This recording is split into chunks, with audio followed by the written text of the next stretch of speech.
Lecture du premier chapitre du livre Le monde invisible vous parle. Voilà le livre. Le monde invisible vous parle. De Colette et Georges Thierry. Voilà. Les êtres sans visage. Chapitre 1. L'âme et son support magnétique. Puisque vous voulez bien diriger nos travaux et répondre à nos interrogations. La première question que nous vous posons, Albien, est la suivante. Qu'est-ce qui survit au corps? Une transparente enveloppe ayant gardé votre aspect physique et n'oublie cependant les défectuosités du corps tendant à disparaître. Pour vous donner une idée assez vraie, je vous propose le taon et le papillon. Quelle est cette enveloppe? Est-ce ce qu'on appelle le périsprit? Le périsprit est l'enveloppe transparente de l'âme. Il est uniquement fluidique et l'âme y est intégrée. En réalité, ils ne sont qu'un. Et si j'emploie ces deux mots, c'est que l'âme représente pour vous une notion abstraite, alors que vous pouvez concevoir le périsprit. Le périsprit est visible pour nous. Nous avons en face de notre propre périsprit une autre transparence dont nous comprenons la pensée.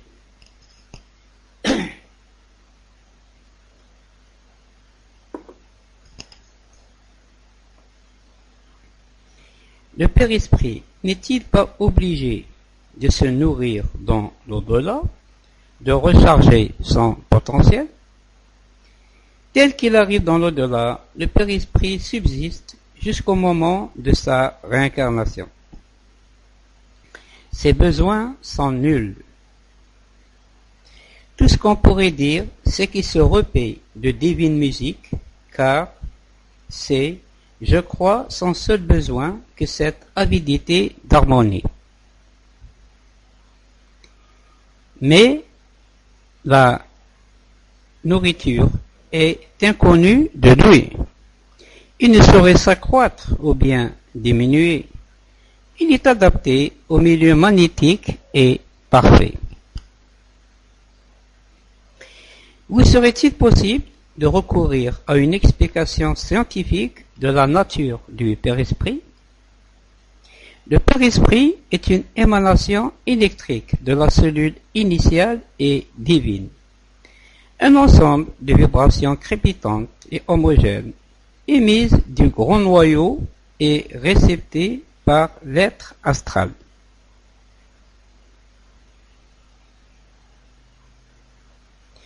Qui en est constitué pour la plus grande part. C'est l'essence de tout être spirituel, en même temps que sa force physique astrale, qui sera plus tard incluse dans un corps humain et permettra l'éclosion de la pensée, abstraite notion dont on a dit souvent avec une justesse qu'on ignore toujours en votre monde, qu'elle est une étincelle divine. Oui, l'âme, la pensée de l'âme, qui s'exprimera un jour par une bouche humaine, et ignorante de son rôle de haut-parleur, cette pensée est une étincelle de la divinité. Vous me réclamez une explication scientifique, dites-vous, du périsprit. Je vais donc reprendre mes explications en recourant, pour les rendre plus concrètes, à un concept que vous admettez sans bien le connaître, le concept du champ électromagnétique. Chaque cellule vivante, humaine, animale ou végétale, est animée par une minuscule étincelle électrique et constitue un champ magnétique. Le corps humain est le siège de phénomènes électriques qui vous sont encore complètement inconnus.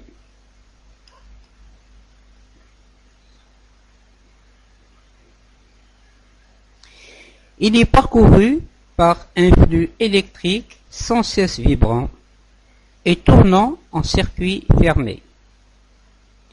Ce réseau fluidique aux contours invisibles, à la teinte insaisissable, tapit le système nerveux et constitue l'enveloppe du périsprit. C'est lui aussi un champ magnétique qui, lors de la mort, ou plutôt de la désincarnation, se dégagera du corps voué à la décomposition de la chair. Les radiations cosmiques baignent les mondes et y permettent la vie. Elles sont la manifestation de notre grand champ magnétique qui circonscrit l'univers. L'âme humaine, elle est circonscrite par son champ magnétique. Le périsprit présente une forme ovale qui épouse les contours du corps. Baigné par la force électrique, il est parcouru par un flux continu et comporte un pôle positif et un pôle négatif. Ce flux électrique vibre sans cesse et fait même déborder ces radiations colorées du corps humain d'où il émane. Lorsque la mort survient, il s'élève au-dessus du corps, emportant dans sa fluidique nappe toute l'intelligence, le savoir, tous les sentiments, ainsi que les plus minimes souvenirs de l'être qu'il a animé de longues années durant. Et alors, c'est bien un autre miracle qui se produit. Retournant à ses sources oubliées, il se retrouve à travers la longue suite de ses désincarnations. Il reprend sa conscience entière, qui est celle de ceux qui se sentent éloignés de vous et que les humains sont assez sots pour pleurer. Chant magnétique, vibrant et heureux. Enfin, dans un milieu qui lui convient mieux que des parois de chair et où il recouvre ses possibilités astrales. Tous les phénomènes de la vie et de la survie seraient inexplicables si l'univers ne constituait un vaste champ électromagnétique. Tout se tient, Dieu lui-même en son intime source comme en son grand tout.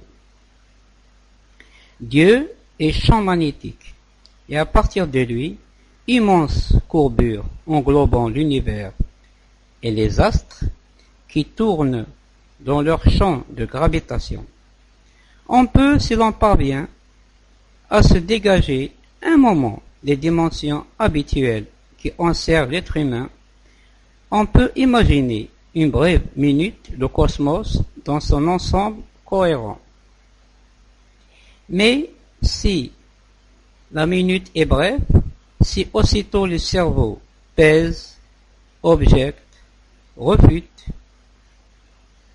pourtant il reste frappé et comme ébloui d'avoir frôlé de si près ce qui pour lui demeure le grand mystère. Le périsprit étant un champ magnétique, nous vous demandons de nous en indiquer les pôles, de situer les lignes de force qui le parcourent et si possible de nous en donner un croquis. Champ magnétique, le périsprit comporte un pôle positif et un pôle négatif. Ces pôles se situent vers le sommet, aux 4/5 environ de la hauteur. Les influx qui parcourent le périsprit sont concentriques et se divisent en deux parties. L'une correspondant au flux positif, l'autre au flux négatif. Ils sont de sens contraire et séparés par une interférence médiane. Ainsi, si vous examinez un périsprit de face, le flux négatif descend pour remonter en arrière, alors que le flux positif suit un mouvement contraire. Ces influx affectent un tracé ovale, légèrement aplati ou enflé par endroits, rappelant le contour du corps humain. Au fur et à mesure que le périsprit s'accroît en volume au cours de son évolution, c'est-à-dire avec le nombre de ses réincarnations, ses contours s'atténuent. On va montrer le croquis du corps humain. Voilà. Voilà le fameux croquis.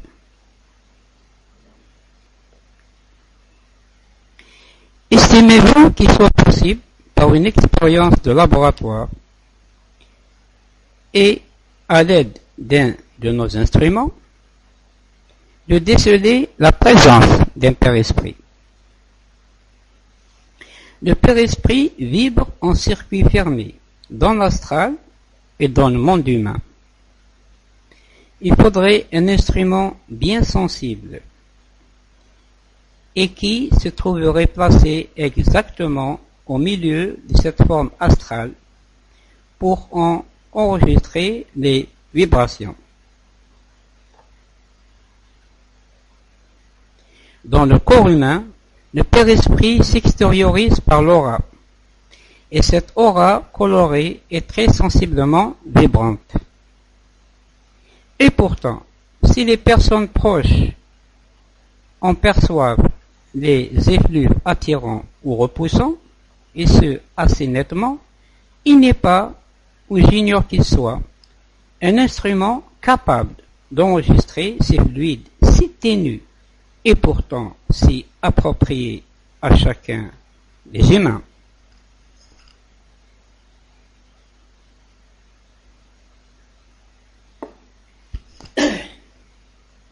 Comment le périsprit peut-il vivre en dehors d'une atmosphère protectrice de planète? Il y règne un froid intense, voisin du zéro absolu de l'espace, et en raison du rayonnement ultraviolet et cathodique, on a pu écrire qu'une barrière de mort entoure à courte distance tout corps céleste qui serait porteur de vie. Vous êtes à côté de la question. Le périsprit n'est pas germe de vie. La vie est humaine et physique. Le périsprit est l'âme dont la pérennité n'a rien de physique. La vie est aux humains. Elle naît du ventre de la femme, car c'est ainsi que s'est établie l'humaine nature. L'âme ou le périsprit est le léger fœtus spirituel échappé de son Dieu, grandissant en volume, alors qu'inversement, il voit son poids s'alléger dans le cycle des vies. Encore un paradoxe pour l'humain. Petit crépitement, jeté du noyau dans l'espace, l'âme est née, et les périsprit déjà, léger et vibrant, sans vie autre que l'essence spirituelle. La pensée au début une et simple, mue par le seul désir de vivre et au reste se ruant vers la vie. Puis ce sont les vies humaines, multiples et brutales, puis plus belles et nobles. Et ce père-esprit, à chaque mort, se voit rejeté dans l'astral, grandissant en beauté, en volume, s'allégeant et montant chaque fois plus haut. Mais son essence est toujours et seulement l'onde électrique, et nul milieu ne peut le détruire, puisqu'il n'est qu'un ensemble radiant.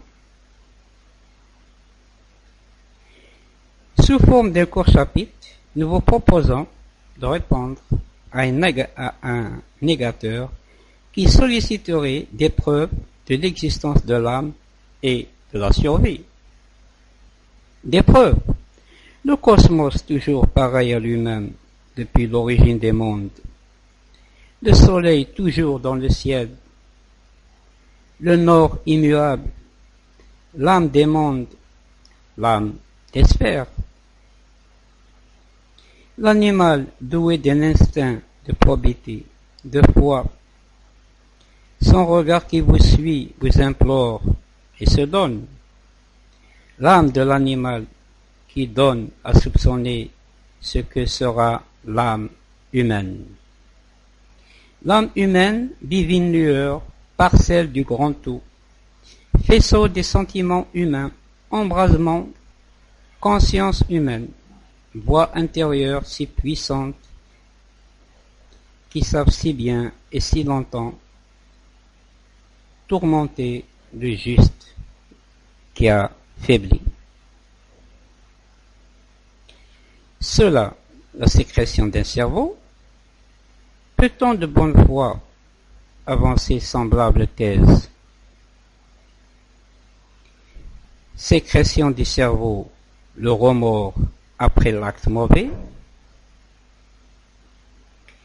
Sécrétion de la chair, la joie de l'effort accompli.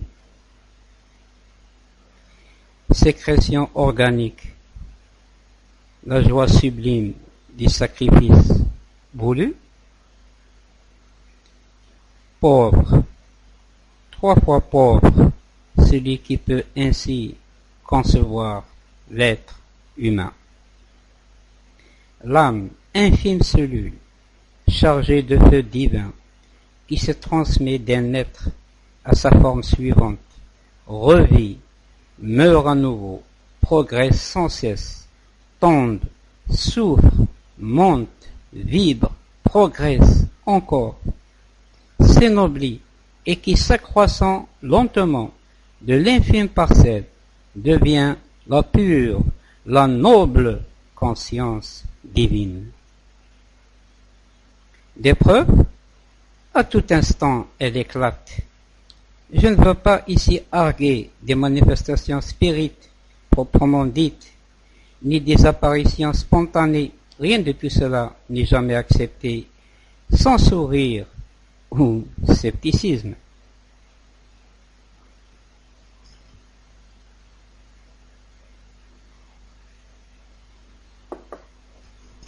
Mais il est une preuve simple et indéniable. Lors de l'agonie, l'âme est d'abord tiraillée, ensuite libérée et heureuse, tandis que le corps continue à se tordre un temps plus ou moins long. Or, jamais, à ce moment-là, ce corps ne peut plus vous répondre. L'âme en train de se dégager c'en est fini de la pensée. Alors, pourtant que le corps reste vivant. Vous me direz que cette preuve est difficile à contrôler. Fort bien. Retournons la question. Prenons le nouveau-né. Pense-t-il? Raisonne-t-il? Il n'est que besoin physique jusqu'à ce que son âme s'intègre à ce petit corps instinctif. Et alors seulement il voit ses parents, reconnaît l'entourage. Ceci ne vous satisfait qu'à demi? Fort bien. Prenons le cours normal de la vie. La santé, puis brusquement une syncope. Le cœur qui ralentit s'arrête. Au réveil, l'être ne se souvient de rien. Or, son subconscient, je veux dire son âme, quelque temps après et brusquement superpose au tunnel de la syncope la vie du corps en cet état. Et si le malade pense à cette syncope, c'est son corps étendu qu'il voit vu du dehors, vu d'en haut, car l'âme n'a pas cessé d'être vigilante. L'épreuve et la prémonition, le pressentiment, le choc éprouvé lorsqu'une chose grave arrive à un être cher, sécrétion du cerveau, peut-être.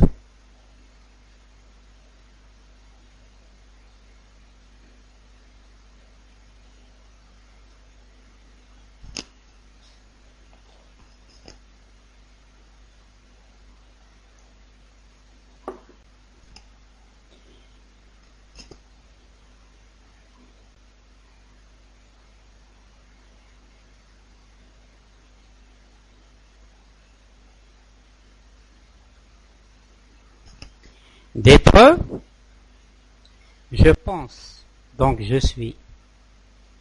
Formule, lointaine formule. Je suis un être humain. Je vivrai 50 ou 70 ans, et puis je m'éteindrai sans savoir davantage pourquoi je suis né, ni pourquoi je m'éteins.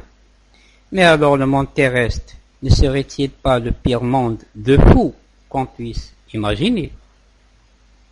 Deux corps en chaleur, la vie qui sourde, la vie qu'on use, la mort froide et bête, un saut dans le néant. Et puis, la belle comédie que voilà.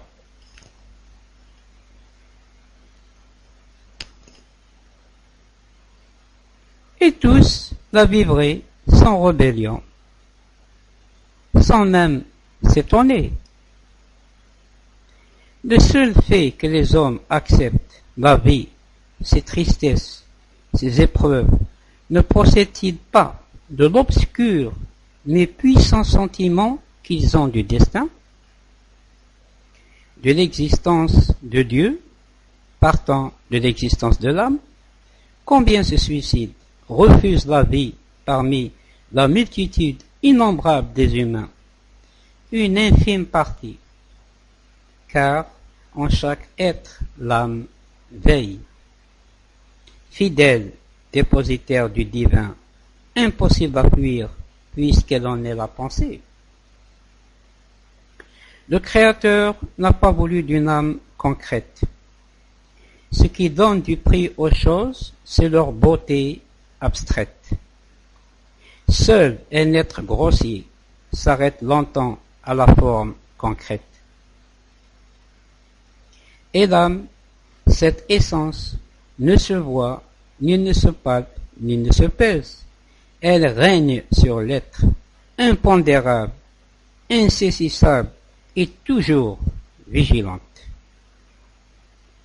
La survie, si l'âme est abstraite, la survie est concrète, mais seulement pour les désincarnés. Il est donc impossible de donner à des hommes des preuves concrètes de la survie. Seules les expériences spirites permettent ces preuves. Je ne mettrai pas à les énumérer. Si celui qui lit ce livre est ébranlé, il verra dans ce document même une preuve éclatante de la survie de l'âme. S'il demeure sceptique, c'est que frère matérialiste, son heure n'est pas venue encore.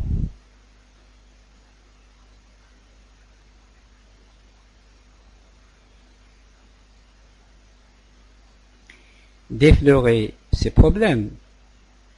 Et il se peut que quelques vies plus tard, ce livre lui apporte la lumière. Si tu es croyant, lecteur, charnel, approfondis, cherche, médite, descends en toi comme en un puits.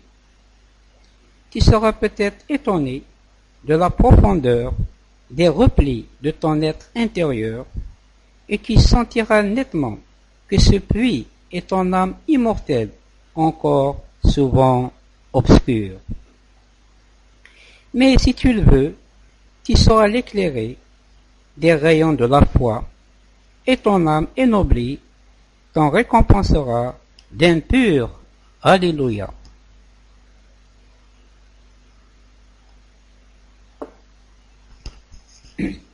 Au cours du premier entretien que nous avons pu avoir avec vous, vous avez énoncé le principe suivant. Tout est déterminé dans l'au-delà par le volume et la densité du Père-Esprit. Le moment semble venu de nous expliquer les deux termes de ce principe. Au fur et à mesure de l'évolution du Père-Esprit, son volume va s'accroissant, s'enrichissant en matière fluidique et luminescente. Et, loi paradoxale pour l'humain, plus ce volume augmente, plus la densité diminue. Ce qui permet au Père-Esprit de monter lentement, régulièrement vers les sphères plus hautes où sa densité moindre lui permet alors d'atteindre. Ainsi, le volume augmente, le poids s'allège. Le Père-Esprit s'élève et la lumière s'irradie de plus en plus fortement au fur et à mesure que le volume augmente, car cette lumière qu'il extériorise est fonction du nombre des cellules fluidiques, si je puis dire, qui composent le Père-Esprit. Ces cellules émettant une luminosité petit L, qui sera par la suite grand L. Le Père-Esprit du petit V devenant en s'épurant grand V. Et la densité primitivement grand D devient petit d. La loi su-énoncée pourra s'illustrer par la règle algébrique suivante. Petit v égale grand D égale petit L. Grand V égale petit d égale grand L. Voilà, je vais montrer la formule.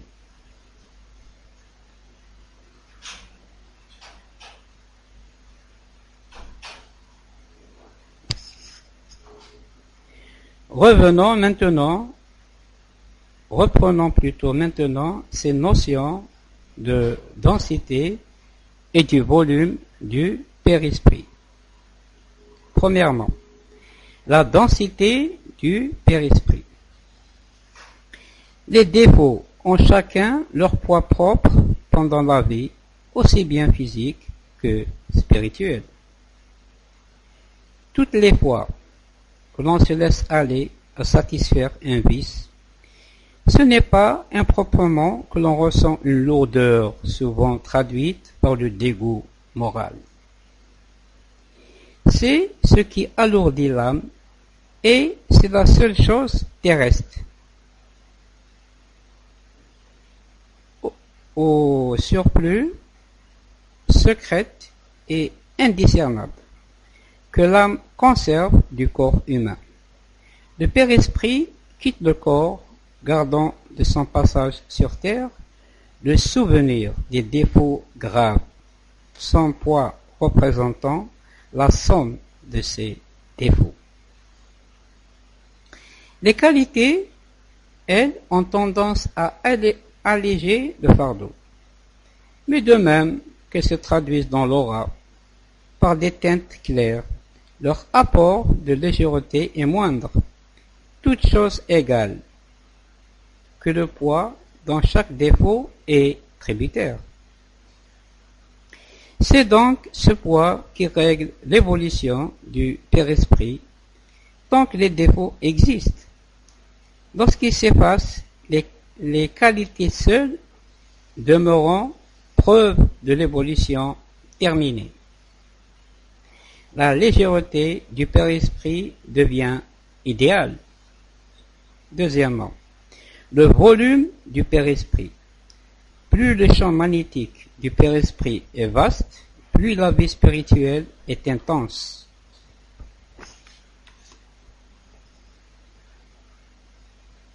Cette loi fixe de la désincarnation peut s'inverser pour la race humaine incarnée.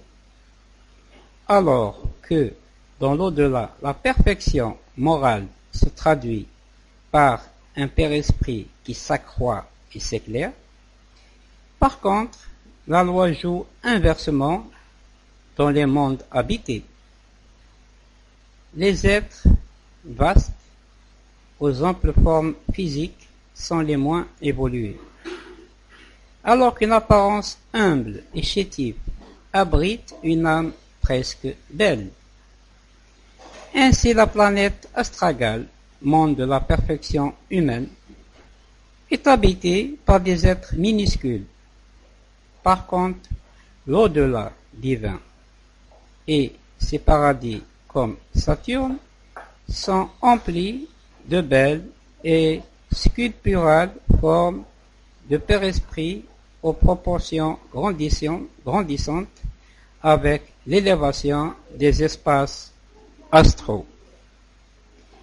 Plus l'être se parfait, plus il tend durant ses incarnations vers une forme physique amoindrie, prouvant d'une éclatante façon à tous la primauté de son âme sur le corps. L'accroissement du volume du Père-Esprit s'accompagne-t-il d'un changement dans sa forme, dans son aspect extérieur? À une âme basse correspond un Père-Esprit petit et lourd, reproduction fidèle mais rajeunie, ennoblie du corps humain décédé. Lorsque l'évolution fait gravir l'échelle astrale, le Père-Esprit s'allège et s'amplifie. Au fur et à mesure que s'accomplit ce grand progrès, les traits de l'homme tendent à disparaître et à s'effacer. Ce n'est que lorsque l'entité peut se faire reconnaître qu'elle redonne momentanément à sa transparence, par la puissance de son désir créateur, les traits du vivant qu'elle veut ressusciter. Notez à ce propos qu'il lui est ainsi loisible de reproduire une très ancienne image parmi ces différentes réincarnations. Son évolution terminée, le Père-Esprit redevient déité, c'est-à-dire qu'il n'est plus que vibration, dans un champ magnétique au moins 4 fois plus volumineux qu'il était initialement.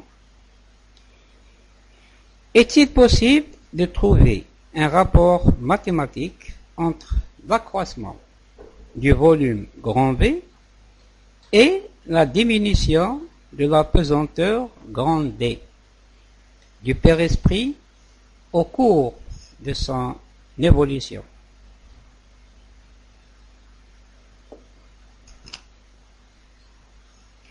Vouloir chiffrer l'immatériel est vraiment un comble. Les phénomènes de l'au-delà ne peuvent se résoudre en équations algébriques. Ils appartiennent à un univers où vos mathématiques n'ont plus cours.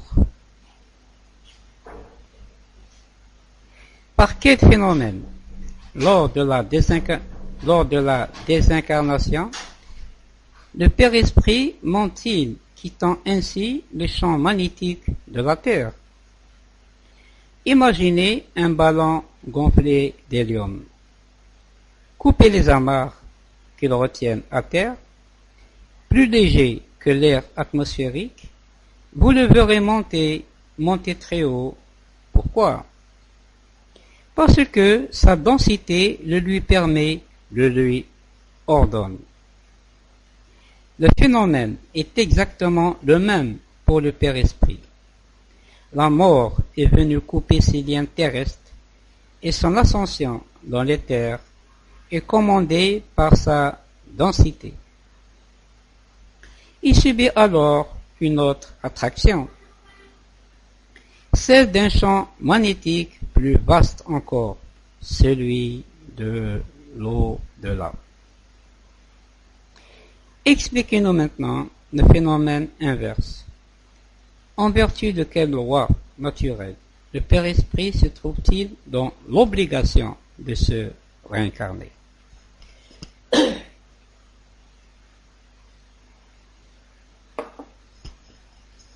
Ici encore, la loi divine revêt un aspect à la fois physique et spirituel. Prenons le cas d'une âme moyennement évoluée. Ce que vous appelez le temps s'écoule, et voici que les destins auxquels elle peut prétendre sur terre passent et repassent dans l'espace astral qu'elle hante.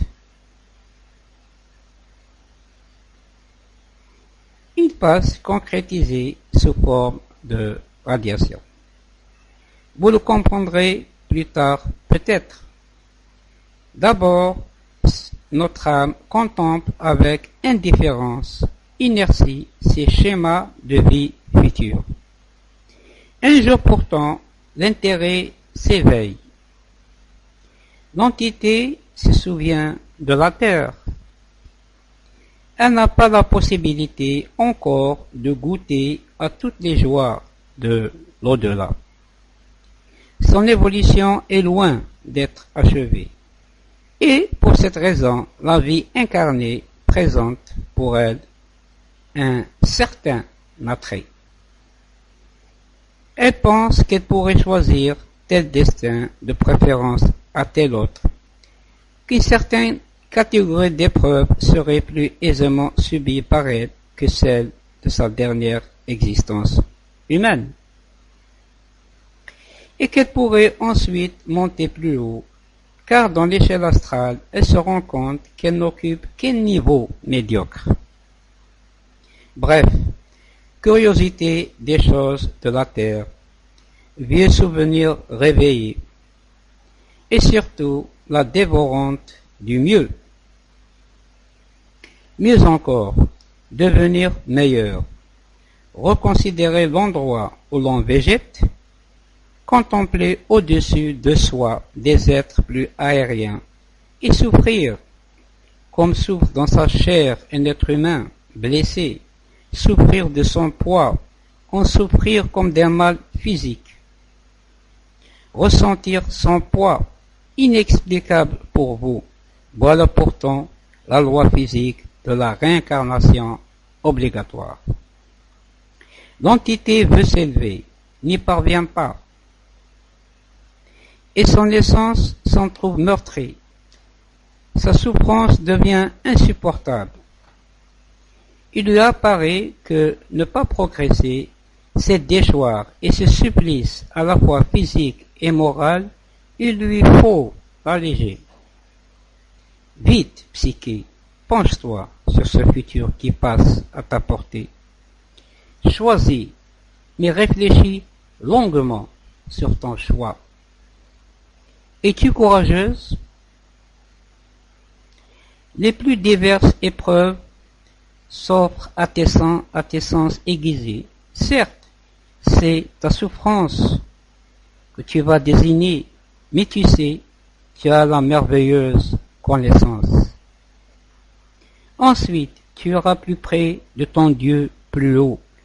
Et qu'est-ce qu'une vie humaine, même pénible et lamentable pour parvenir à un tel but? Un instant dans l'infini de la nature, le temps pour une paire de rosée de devenir étale et d'être à nouveau absorbé par la terre nourricière. Avec sa conscience, Psyché a accepté, a désiré revivre, et bientôt sa réincarnation va assombrir son universelle intelligence. Fin du premier chapitre du livre Le monde invisible, Boppard, de Colette et de Georges Thierry.